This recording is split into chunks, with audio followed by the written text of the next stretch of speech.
Salve nação, Paul Fla passando aqui rapidinho. Este é o seu canal Rio Fla Notícias. Rapaziada, antes de qualquer coisa, deixe seu like aí, ajude esse canal a crescer cada vez mais. E isso você faz deixando seu like, acionando o sininho, se inscrevendo no canal e compartilhando para geral. Espalha por aí que o Rio Fla Notícia está no ar. Agora vamos assistir a mais um vídeo bacana que o Paul Fla separou para vocês aqui no Rio Fla Notícias. Segue. Antes, sai o Vidal e chega o Alan. Tudo parecido ou não?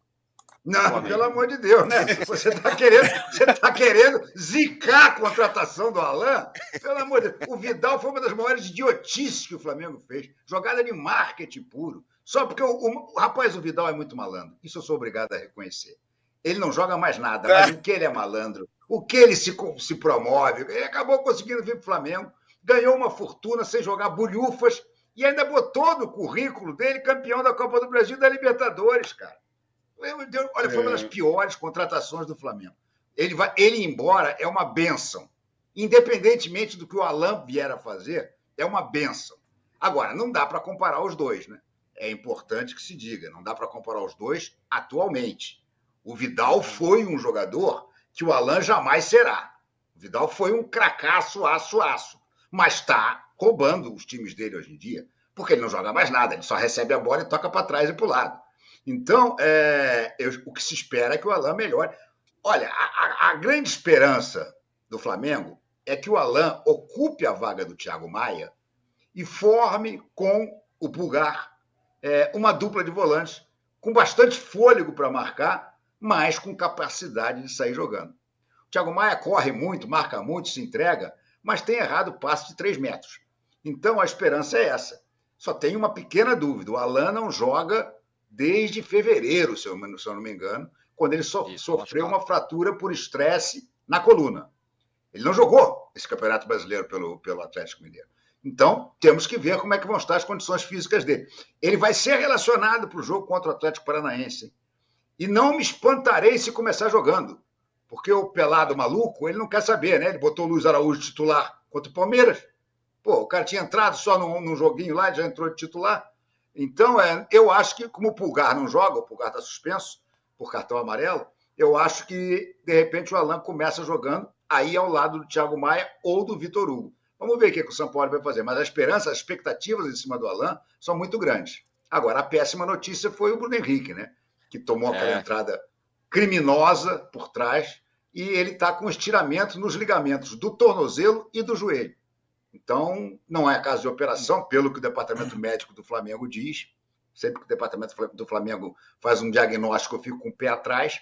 Mas as informações sei que ele vai ficar umas 3 semanas aí se recuperando com tratamento convencional. Uma pena. A hora que o Bruno Henrique estava começando a decolar, para esse jogo, então, seria importantíssimo um jogador de escape para contra-ataque, não vai jogar.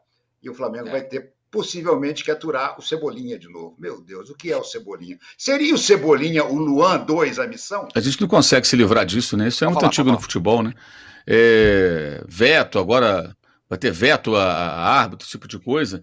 Agora, houve pênalti parecido 13 dias antes, marcado para o Palmeiras, né? Um lance muito semelhante, até mais escancarado, mas o cenário muito parecido, né? A situação muito parecida, quando o Di Plácido do Botafogo, tolamente, como fez o Richard Pires, empurrou o Flaco Lopes, né? O pênalti foi marcado para o Palmeiras e o Rafael Veiga perdeu, né, no jogo com o Botafogo, né? Isso foi 13 dias antes. E outros lances desses começaram a aparecer, um de 2021, com intervenção do VAR lá contra o Grêmio Porto Alegre, empurrão do Marcos Rocha, foi dado pênalti para o Palmeiras. E você vai encontrar também para outros times, né? Me pareceu que ele não teve ali, realmente foi coragem de marcar, porque estava pitando na casa do time que reclamou muito e que seria, né, punido com a penalidade. Agora, fora isso, eu acho que o resultado foi bem justo. Cada time dominou um tempo. O Palmeiras dominou o primeiro tempo, o Flamengo dominou o segundo.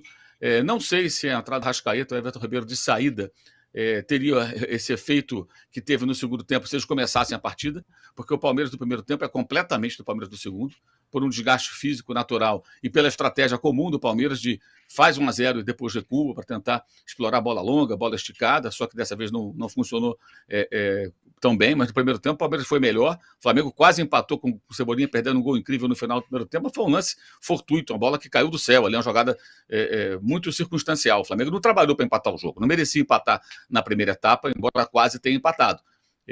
Então, assim, quando ele entra, depois o Arrascaeta é outro jogo. Então, às vezes as pessoas comparam como se o jogo fosse linear. Não é linear. Primeiro tempo é um Palmeiras muito mais agressivo, marcando muito forte, atacando o tempo todo, tendo mais a bola do que no segundo, completamente diferente do cenário da segunda etapa. E o Sampaoli, ele mesmo admitiu, não deu certo. Ele tentou uma coisa que não funcionou e corrigiu durante.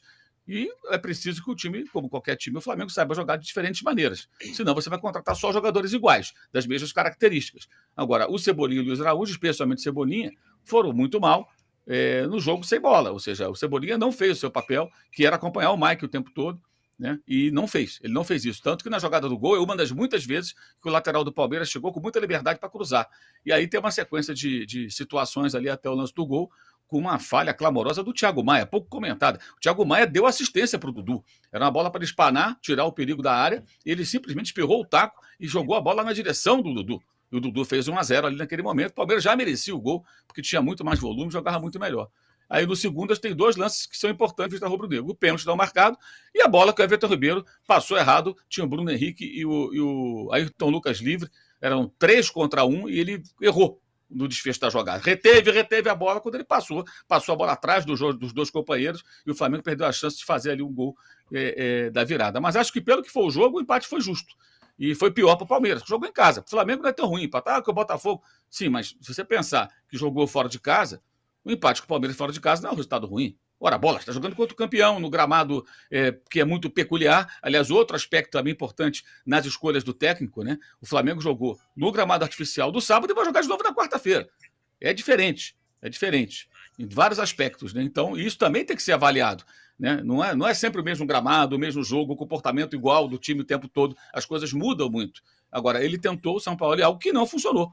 Não funcionou. Não significa que deva abandonar. Tem que insistir, tem que treinar para que o time possa jogar com pontas, sendo eficiente em determinadas situações. Agora, era muito claro. De um lado tinha Mike e Arthur. Do outro, Piquerez e Dudu.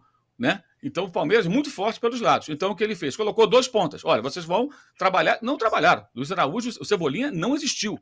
Exceto o comecinho do jogo ali, que ele não cumpriu um pouco essa missão. Depois ele abandonou o Ayrton Lucas ali, se vira, e por ali o Palmeiras criou várias situações. Eu achei que o jogo foi razoável, né? Não foi um grande jogo, foi um jogo razoável, mas o primeiro tempo, especialmente, muito pegado, muito picotado em alguns momentos, né?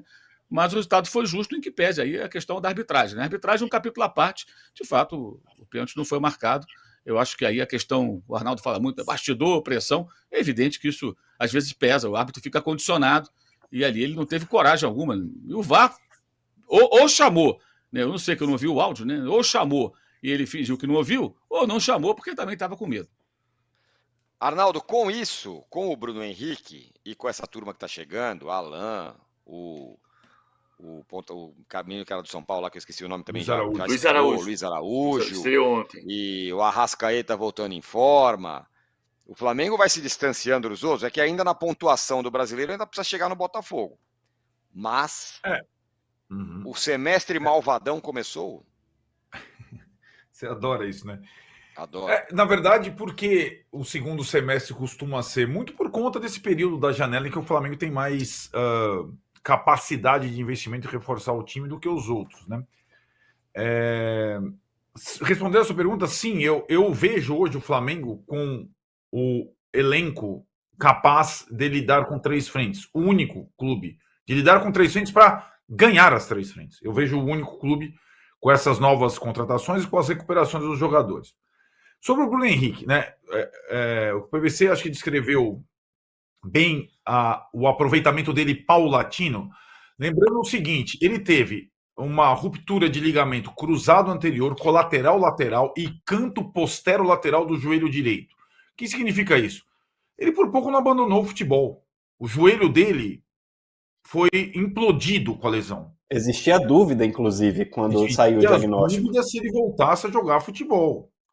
E ele, é natural que ele volte aos poucos, até por conta da séria lesão que ele teve, complicadíssima. Ele já não é um menino, embora fisicamente seja um privilegiado, né?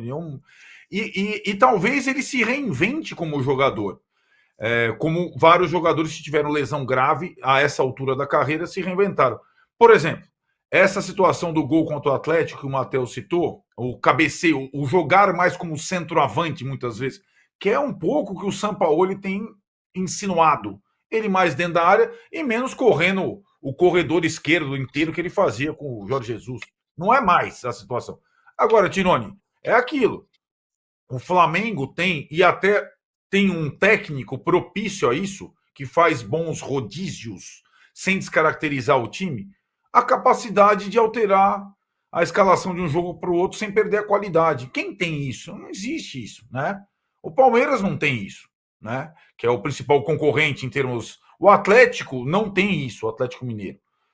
Então, eu acho... E já está em 2 frentes o Atlético Mineiro, não está em 3 mais, né? Então, eu acho que o Flamengo, sim, tem boas possibilidades na temporada. Não é uma garantia, até porque o Flamengo também é um clube instável, não economicamente, é instável. É aquilo, Marcos Braz brigou com o Gabigol. Gabigol que saiu do estádio antes do exame de doping. Tem coisa para lá, coisa para cá. Tá. O Sampaoli é um sujeito instável também, né? Então é um desafio, mas o Flamengo tem jogador para brigar nas 3 frentes, sem dúvida alguma. Tem jogador para brigar nas 3 frentes. Saiu na frente na Copa do Brasil. Tem um confronto com o Palmeiras direto nesse final de semana pelo Brasileiro. E, para mim, deu sorte no sorteio da Libertadores. Embora o Olímpia seja um time bem treinado, fez uma fase de grupos digna, eu acho que o Flamengo deu sorte no sorteio da Libertadores. Então é isso, rapaziada. Espero que tenham gostado de mais esse vídeo bacana que o Poflá trouxe para vocês. Não esquece de deixar seu like, acionar o sininho e se inscrever no canal. Compartilha para geral e em breve estaremos aqui com mais vídeo bacana para vocês. Segue!